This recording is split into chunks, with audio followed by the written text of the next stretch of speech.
This is the What's Neat This Week podcast number 36, and tonight I'm not even going to tell you what's on the show, so get yourself a cup of coffee because it's going to be a good one. That's better. The What's Neat This Week video podcast is supported by enthusiastic model railroaders just like you. Additional support is provided by Athearn Trains. Check out all their new monthly announcements at athearn.com. And by Walthers, everything you need to build a great model railroad. Visit their website at walthers.com. And thank you for your support.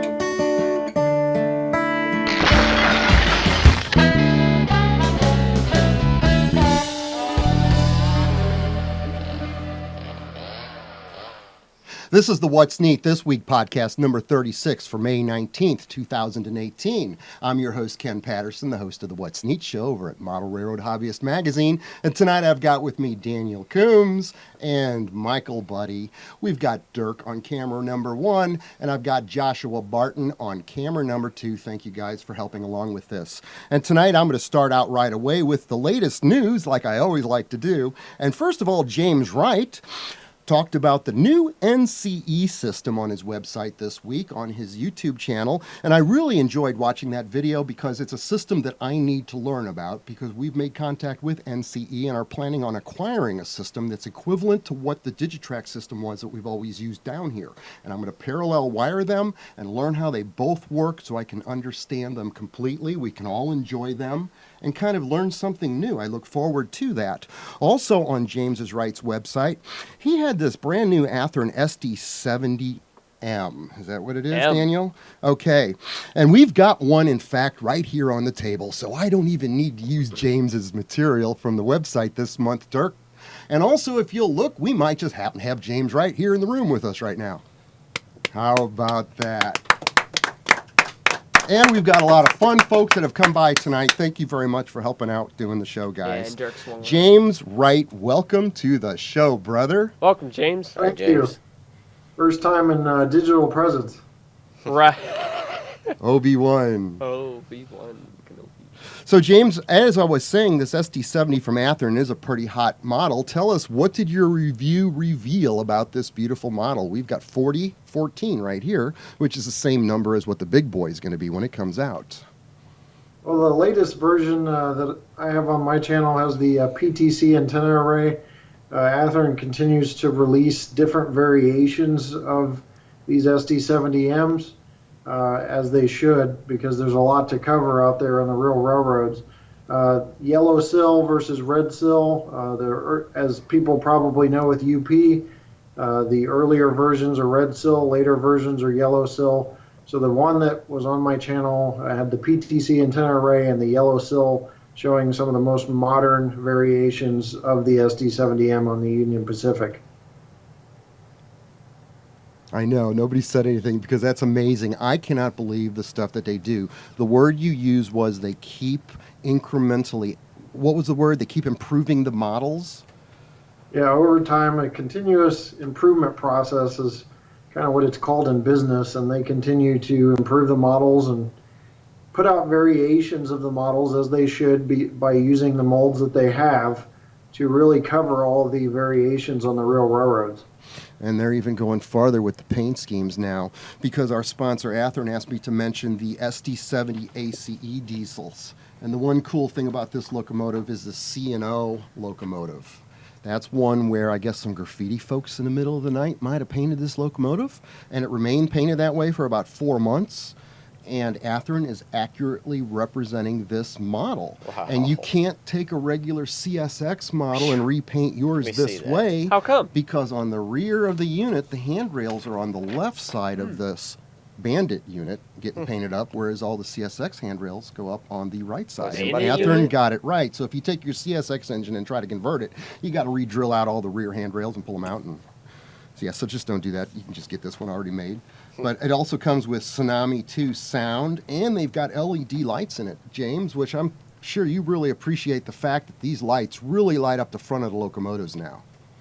Yeah, I'm a big fan of kind of prototypical lighting, kind of a snob on prototypical lighting. I like the golden white appearance, and Athearn's nailed it when they put in the LEDs.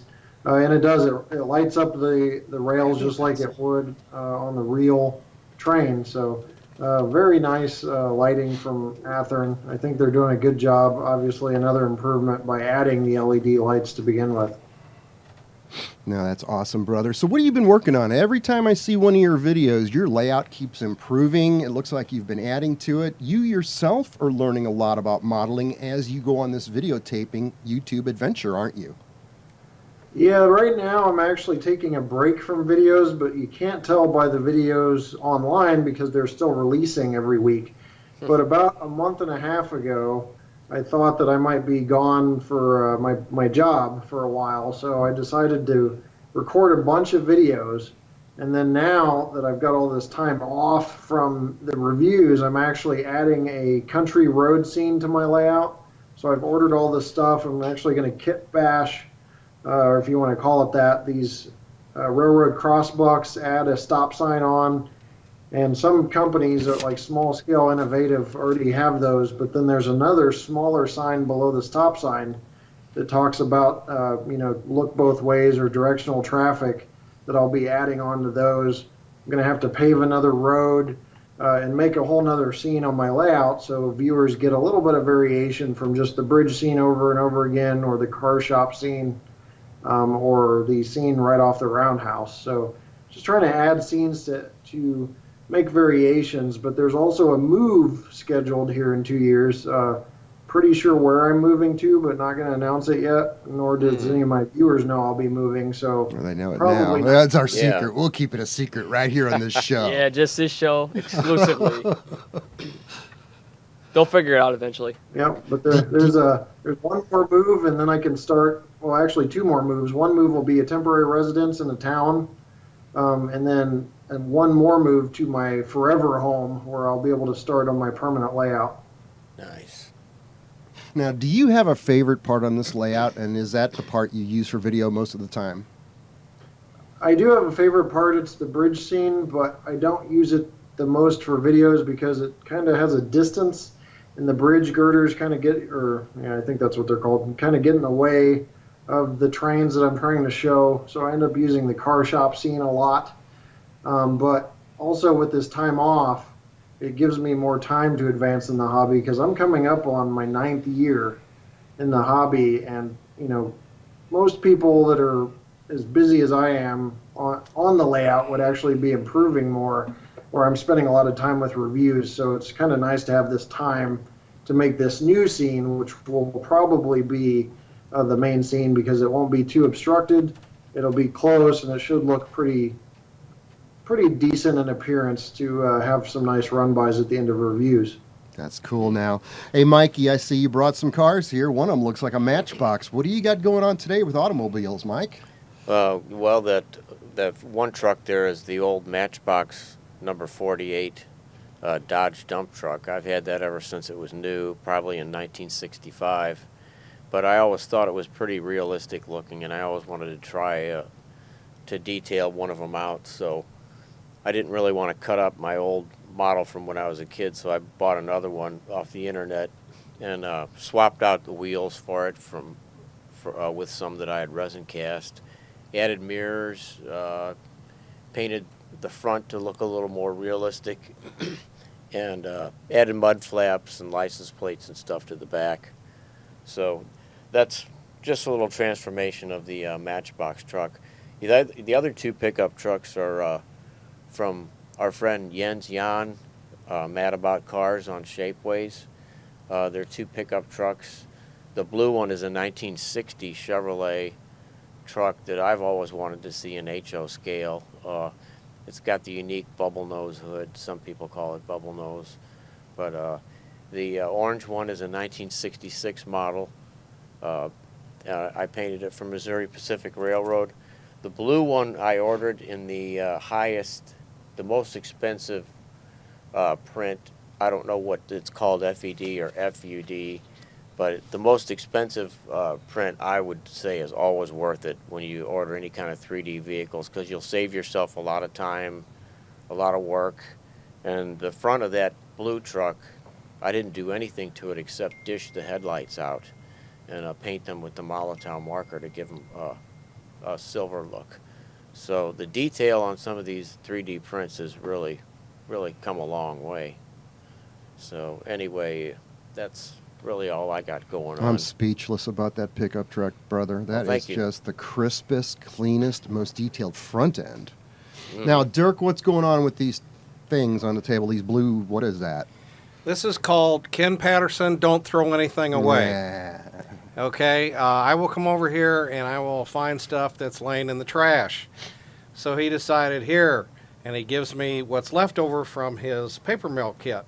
Well, I didn't need those parts because I used the main building for my prop, and those are the peripheral tanks, which I actually didn't use. Maybe I should have, but I gave them to you because I didn't need them, and you said don't throw them away. That's right. And what you did was kind of cool with them. They actually look neat, Dirk, so now you got some cool tanks that you could actually flip sideways and turn into a freight car load. These are actually prototypical. All right. They are on the Triple Lakes Road, and they are for water, filtration, and pumping. And I just put all the pieces together, painted them up the way that they're supposed to be. I know that was a bad audio there, but We can hear you. But I added the, can you turn that one around? Can you see that ladder? That's a pike stuff, Okay. or Plastruck, I'm sorry, Plastruck ladder that I added on there. And then I just take the decal, that's not a decal, that's a piece of paper that's printed from the computer and then glued on. And then I had, you have pieces that are left over, and they are the pieces just before you get to the top and put that top lid on. Well, I had those left over, so I thought, well, here's a nice farm tank. There you go. You got plenty of air conditioner vents and all kinds of other stuff now. That's yeah, awesome. that's Dirk. next. I want to cast some of that stuff. All right, so. Daniel, I'm going to ask, I would normally ask you what you got going on, brother, but I know what you got going on, man. You've been sitting down here changing my engines from number 3 to their engine numbers on the side, being helpful like you always are, which actually is going to lead into our question of the night tonight that we're going to ask. But Daniel, I like my number set for number 3. My UPs are number 4. My alligators are 15.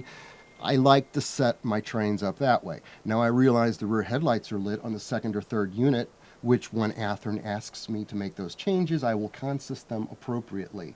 But don't be so helpful, Daniel. You're driving me crazy because every time I want to run something, it takes me 10 minutes to do Dakota Pro.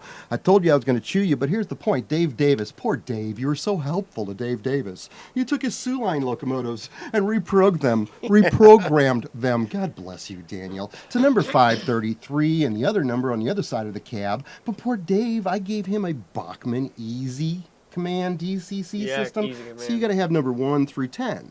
So now Dave can't run his engines on his 3-foot piece of test track. Right. So Daniel, He just sits there and looks at them. we love your eager helpfulness, brother. But no, I just thought but the question of the day is, do you guys like to just leave your trains set up for number 3 the way you get them? And then maybe reverse CV29 to 7 if you want to reverse one of the engines, but they're all still set for number 3, and now you got your consist, they're ready to go. Since you threw me into Does this, everybody do this? Or what do you guys like? I want to hear it on readers' comments, what people think about this. Go ahead. yeah, Go because ahead. you just sucked me into this. But I threw you under the new Rapido bus. Okay. oh my You're god. the same thing as DCC. No, Yeah. it's Yeah, gone. number 3, yeah. I was gonna say number 3. I mean, okay, I do understand that I do get, because I'm kind of a guy now to where that's my technology, and I'm kind of finicky on, having it exactly consistent in the way I want it to be. But in all reality, I just changed everything because I got a Zeus laptop that I just have to my Digitrax PR3 at my home layout. I just do all the programming there. Now, granted, I have a Zephyr Extra, but the only 2 ports I use out of that is the rail A and B power, and plug in the power supply, and that's it. That's just my central command station, the heart of my layout and how it works. But I got all the LocoNet connected to where I have my test track. On my workbench, I got a double pole toggle switch. I can flip between main track, power, and then programming, so I can simply, instead of walking back to my layout, put it on, take it off, do more programming. Are you following this, Mike? Not at all, but I'm Just interested. keep listening, yes. And the beauty of the switch is you flip it one way, track power comes on from the main, and then you can test your programming, make sure it worked, and then flip it back if you want to make more changes. That's all I do to program my engines. And on the computer, it takes only like 10 minutes to program each locomotive and set it up how I want Only it set 10 up. minutes, brother. That's 10 minutes I don't have on a So. 22-hour day. But what you're doing is the correct way to do it. I'm lazy. I come from the generation of we got the Athearn engines that never had a decoder in them. and we're hardwiring decoders. And Right. do you think I wired up my lights? No. So I could run all my engines number 3. Headlights weren't an issue. The only real issue becomes the headlights. You don't, and sometimes maybe the rear train does have its headlight on, but normally they don't. And in order to do it that way, you actually got to consist every engine into a consist. I'm not saying that just a computer. I'm not trying to bash on those people who do have a separate programming track and they use it from their base DCC command But a station. lot of people just want to run around in circles. They just Yeah, want to run their kind of. engines the way they Yeah, come out of the so- box, and they flip on the block switch in there, and all their UPs are number 3, and all their BNs are number 3, but they got block switches in their yard. A lot of people, I think, are simple, and that's why I wanted to bring it up, because the only way to bring up a good question is one that enlists a little controversy or thought, and just makes, people actually comment. So expect a lot of comments on that. Another question that we wanted to talk about tonight, and this is actually a legitimate one, and I thank you, Brad Sloan, for the suggestion on this question. Who influenced you the most in the hobby? Who is it that's gotten you to the point to where you are that you think really... I know that one's loaded, because, see, I'm going to go back, and I got to say it, and I got photos of this, and I hope I'm not looking for them right now. That'll take 3 hours. But it was Vic Roseman.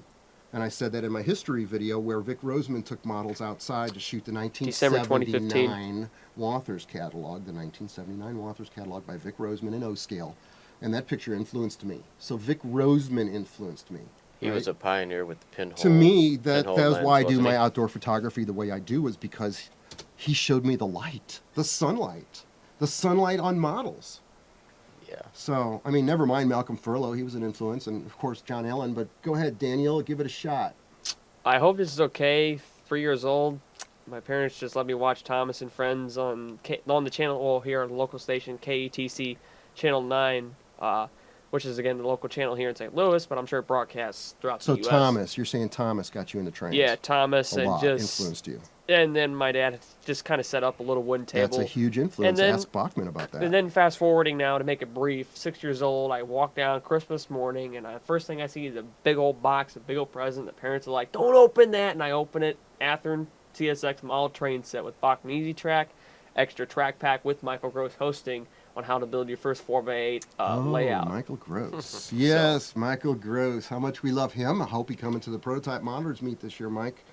We've Have got you seen great- his latest movie? I know. I'm running B-roll footage of Mike right now because it's priceless. I love his smile. I love the man. He's just the best model railroader in the world, and that's the kind of people you meet in this hobby, because this is the best hobby in the world. Keeps me out Now, of trouble. Mike, who influenced you in the hobby? And I want to hear everybody's readers' comments on this one, because this one's a loaded question. I And guess by the way, there's James Wright over there. I'm sorry, James. It's hard to know you're here when you're not actually here, but we're going to ask you next, James.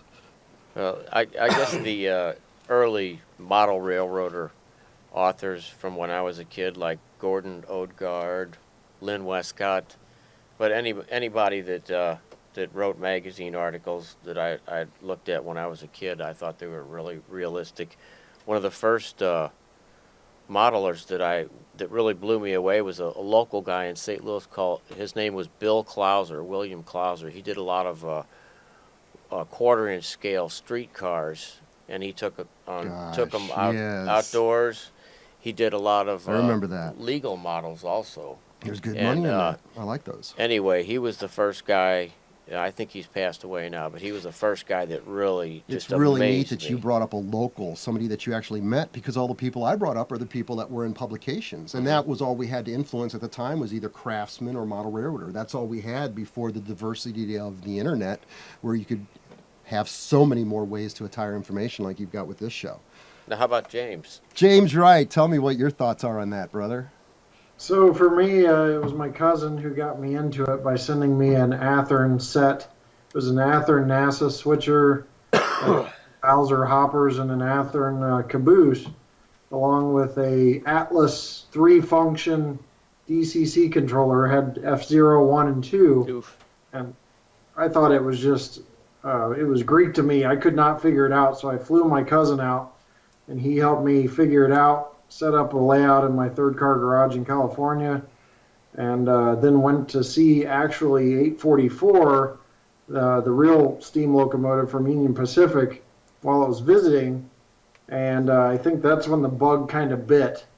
And that's when I returned and built the layout. And then I found a little bit of inspiration on YouTube. I couldn't remember the guy's name, or the channel name, but there is a run by of 3985, I think, with a flag baggage car and all this stuff that hadn't even been released yet that this guy custom did. And I said, man, I really want that set. I want to model Union Pacific steam program. So I started getting on YouTube to show my cousin the videos in progress I was making. But those are the two inspirations, both to get me into the hobby and on YouTube. That's awesome, brother. Now, we've been getting a lot of rain here locally last few days. Thank goodness for that, because it was dry, but I went outside again trying to get the Garden Railroad back whipped into shape. The tracks are all in disarray. I've got just have to get out there and relay where all the ties are missing between the rails, literally for about a good 20 feet out there in sections of 3 feet long. And the trestle, forget about it. It's gone. I'm replacing it and trying to fill it in with dirt. I've been doing that. Wow. Started last about 6 or 8 months on that, and I haven't touched it since. But I'd love, Daniel, for us to get this Garden Railroad running. I got the outdoor lights on it working at night so that we can sit out there and maybe do a nighttime podcast before the bugs get too heavy out there. Good But luck the with lighting's that. pretty cool out there. Another thing I've got on the table here is this Rio Grande Heritage, right? Yep. Painted Heritage up in a unit. special, it's a Union Pacific locomotive, 1989, I believe it is, in the Mm-hmm. Rio Grande paint scheme. And the reason I've got that is I'm going to open up the What's Neat for July with that model running, and then I'll do the really cool transition with all the blocks and cubes and TV screens. And I'll use all these beautiful heritage shots that we shot when Shane Wilson was working for Athearn, and then they had come out with those beautiful units. I guess that was maybe 3 or 4 years ago. So 5. that was it 5 years ago? Man, that's when we just about started the show, the first year of the show, too. That was crazy. Yeah, that's when you started kind of piloting like Marker Engineering Track Visit, and that was like Boy, a 30-second it just clip, and then flies, that's, man. That's when it kind of got started. I can't believe it. I think the shows we've got already past 70 shows. I know last month's shows well past 28,000 views, I believe. And I'm talking Model Railroad Hobbyist Magazine, the What's Neat show, not the podcast. And in fact, I'm going to give you the lineup coming up for that in just a moment. I've got one more photograph to talk about on the list here, Daniel, and that was these Athearn Rotary snowplows. So Athearn Rotary snowplows, when they reintroduced those models with the operating motor that would spin the great big blade on the front at scale speed, thanks to DCC, you can now do that. But what we tried to do is set up a winter shot, making it look like the machine was actually doing its real work. So I set up a wire and hung cotton from a wire and did a test photo shoot that way that we could then bring into Photoshop and kind of blur it out a little further and make it look like it's winding, blowing snow. But this is a model railroad photographs, folks, and that's the beauty of the art. The part of the hobby that I really enjoy the most is taking model railroad products and trying to create art. It's not a Picasso, it's a train photograph of the best hobby in the world that we love. But a photograph like this is inspirational to me, and I get juiced when I do that. It makes people feel good, makes people ask questions, and it helps sell product. There you go. Speaking of selling product, I want to say one of our sponsors, Walthers. Thank you very much for sponsoring the What's Neat This Week podcast for the second month in a row. Thank you. We've got their catalog here for 2018, and the reason I want to bring this up is because, quite honestly, it's not just a book, it's the most important tool in my shop. It's right next to the workbench. When I need something, I open it. I don't have to mess with a mouse. I don't have to go page after page on the internet. I can flip to what I need, check it out, see if it's in stock, and rock and roll, go to my hobby shop and pick it up and order it. So it's a really great book. The Walthers catalog is not just a book. Not to mention, when I was a kid, that inspired me too. Oh, yeah, Did that I was the say it Bible. was Vic Vic Roseman's Roseman. 1979 Walthers catalog? That's this cover of this catalog is the most valuable real estate in the industry. I've said that once before. Yeah, you That's said something else to where this layout or this catalog is like the entire world with trains. Well, right it used to be that way. I mean, the internet's broadened that capacity for Well, us a yeah, little bit, but- where we can find other things. I'd still But- rather look at a book than look at the internet, I mean, though. it's all right there. I know it, Mike. Hello, brother. Yeah. So, yeah, working on the Garden Railroad, I had some gophers that have moved in back there, too. I know. Oh. How do I go from the Walthers catalog to gophers? But as these groundhogs are cute as hell, and they have babies out there, so we got these little gray ones running around, so I'm going to have to let them live out there. I can't evict them. They're too cute, and the kids love watching them. So Ron Perry's coming by here next week. Ron Perry, that was on the show last week. Right. He's going to be here next week to build an ITLA scale models building, but I don't know which one yet. If I have any luck, I'm going to try to Where'd get the him to build one- my train station. Where'd the one go that you had here on your shelf? Or did he take it back? You had an ITLA somewhere. I gave it to Mike Budde to put on his layout. I don't remember that one. Yes. Now, I was reading the comments for the edit that part Maze out. What's Neat video at Model Railroad Hobbyist Magazine, and inside the comments, Farmer Dave said that his wife is really upset with him, not the word he used, because he took the electric carving knife and started carving foam with it. I'd like to know if it worked. I mean, it's worth the trouble if it worked, because now we got a new segment for What's Neat. Sure. I never thought about using the turkey knife. Would it work? Have you ever tried that, Joshua, at the restaurant? I have not. Okay. Yes. Where do you go after that, James? Save me, brother. Say something. I got a question for James. One of your videos I was watching, you had a dead-end road that went into the scenery. And first of all, is that your layout that you were working on? Yeah. That's- Yeah, it looks like a dead end road, but it just curves off really right. hard. Yeah. I like your philosophy. I agree with the. A lot of times you see people's roads that dead end into the wall, or else they have a painting of a road and it only looks right from one certain angle. But the way you did it, made it look like it curved off to the right and hidden behind some trees. That's really a lot more realistic. I love that. Yeah. With that scene particularly, it's a fall scene, and I don't yeah. see a lot of fall scenes on layouts, so I thought it would be neat. I got some stuff from Scenic Express, and then the backdrop from TracksideScenery.com. I Okay. use photo backdrops because they do 80% of the work. Right. So they kind of cover up my lack of talent. But Well, I really like the way that turned out. I mean, that fall scene in particular is really nice with the road that goes into it. And it's just a small, just simple scene, great for photography. Yep, yeah, it turned out really good, and I can take that backdrop down, which I do Mm-hmm. a lot of the times. And now I'm trying to put it up in the fall when I actually do reviews, so that full photo backdrop is in place. Okay. Speaking of fall, real quick, I want to add in. You did that video. I mean, you got a twist on Halloween. That's kind of like your second hobby, right? Yeah, I've got a massive Halloween display that's won citywide contests outside that takes me about a week to get put up Wow. and taken back down. And I remember you did the Athearn SD70 Mac, which you kind of had like a spooky. I don't know what you had to call that guy, but Intro, yeah. yeah.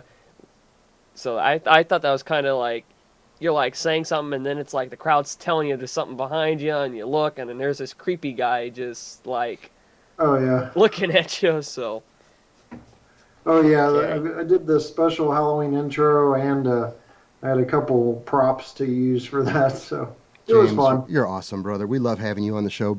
Now, before we end the show, I want to go over real quick that next week is the week that we have off. That's the week that I get to work on July's What's Neat video and hopefully slam that through in the next, I think I have 15 days to get that done.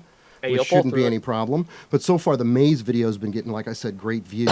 In the Maze video, you get to watch Patrick Lana's N-scale layout. And in readers' comments, there's a lot of very nice comments about N-scale. N-scale must have a lot of people that really like it because Patrick Lana's layout is really popular. We also show how I took the corner of my layout and eliminated Stripe's sleeping spot up in the corner by changing the scenery and adding a lot of trees and changing the topography over there for layout construction. We look at Ron Kaiser's FN3, beautiful large-scale layout built inside. And Mike, you're getting a lot of comments on your stack pack stuff that you did for the Maze What's Neat video. Oh, okay. want to Well, comment. Thank you. You look like a professor. Just in Why? front of just because of the glasses and the way we were talking about it, it's like one-on-one Professor of stack packs. yeah, How about that? classes in session. Now, Listen up. because we have the week off next week, that's when Model Railroad Hobbyist releases the June What's Neat video, and in that you're going to get to watch David Stewart's layout, which we talked about a lot a couple weeks ago with the hump yard that really worked. Also, Paul Brennicke's N-scale grand layout is in that video. That's a bedroom size N-scale layout that's totally prototypical. Campbell Rice shows us how to make trees, which is really cool, man. He pulls a tree out of a hat. And there's no other way to describe that. And then, of course, the Walthers paper mill building project. I actually turned that into a rather interesting construction article because there's a lot of things I did to it that we didn't talk about on the podcast, and it came out to be a good prop, and even the remains that I didn't need turned out to be good models, Dirk, so thank you for that. And, of course, Stephen M. Conroy, we've got some great drone footage, military stuff. It's going to be hot, and it's going to spark a lot of discussion next month because we want to know how to model what you're going to see in the June's video. This military stuff is really hot. It's cool stuff, guys. I think we're coming up to an end. Anybody else have anything they want to talk about? We need to answer some questions. James Wright. You know, we've been getting comments James that we Wright. haven't answered questions for a James while. Wright. What about James Wright? Dirk's. Well, say Oh. something. What do you want? Who wants what? You mean to talk about the FM 60-foot boxcar sitting there? I'm sorry. From Athearn. This is a brand new yellow paint scheme. I guess I forgot, and Dirk's noticing. Thank you, Dirk, for picking me up. And also, there's an Intermountain auto rack here that is weathered. Who weathered that? Somebody brought that tonight. Austin out. Say that Austin again. Allard. Say that again. Austin Allard? Yes. Dirk, somebody film Austin Allard. Is he in the room? Josh. He built that beautiful. Look at all the There you cameras are go. pointing at him. Dirk, great, brother. There you go. All right, He's man. got him. Thank you for bringing this auto rack. It's really neat to see the Intermountain auto rack with those see-through screens on them. That's a very beautiful. impressive model. Even a UP guy. I would really say love that's it. what's neat this week. There's a lot of neat stuff this week, and next week we got a lot of stuff we didn't cover already, but we'll cover it in 2 weeks. And I told you Ron Perry's going to be here next week. We'll be filming, so it's going to be busy. Cool. It's never going to be a minute of let up, but it's all good. The best hobby in the world. I hope you enjoyed your coffee on this one. I got Dirk Reynolds. I got Joshua. I got Daniel. I got Mike. I got James Wright. Thank you for playing along with us. And, of course, I'm Ken Patterson. And, guys, we're going to go run some trains, right? Yeah, let's go run some All right. trains.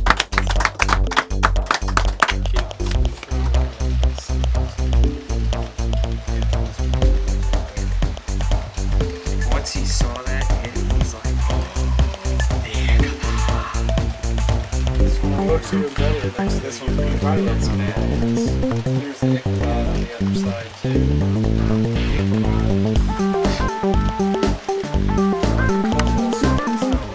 But then the cars are just white, silver, like white. Why does it seem like the NSF is like color they should have?